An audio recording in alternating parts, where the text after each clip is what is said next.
Lakshmi Narasimha productions banner పై పలు విజయవంతమైన సినిమాలు నిర్మించారు బెల్లంకొండ సురేష్.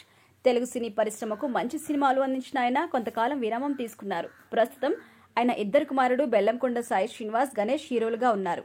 మళ్లీ వరుసపెట్టి సినిమాలు తీయాలని బెల్లంకొండ సురేష్ నిర్ణయం తీసుకున్నారు. ఈ సందర్భంగా ఆయన ఒక ఛానల్ కి ఇంటర్వ్యూ ఇస్తూ తన కెరియర్ కి సంబంధించిన పలు విషయాలు వెల్లడించారు.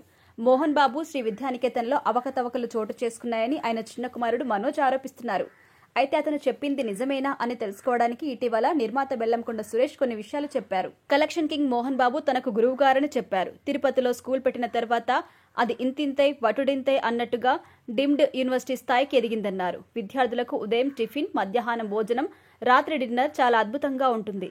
ఉదయం టిఫిన్లో ఇడ్లీ, దోశ, బ్రెడ్ ఆమ్లెట్, ఉప్మా, పలు వంటకాలు ఉంటాయన్నారు. అవన్నీ బాగున్నాయా, రుచికరంగా ఉన్నాయా అని ఖచ్చితంగా చెక్ చేస్తారు. యూనివర్సిటీని శుభ్రంగా ఉంచే విషయంలో ప్రతి విషయాన్ని చాలా గట్టిగా పట్టించుకుంటారు. చివరికి బాత్రూమ్స్ ఎలా ఉన్నాయా అనే విషయాన్ని కూడా ఆయన స్వయంగా లోపలికి వెళ్లి పరిశీలిస్తారని బెల్లంకొండ సురేష్ చెప్పారు. టాయిలెట్స్ ను చేత్తో తాకి కూడా చూస్తారని, శుభ్రతకు అంత ప్రాధాన్యత ఇస్తారన్నారు.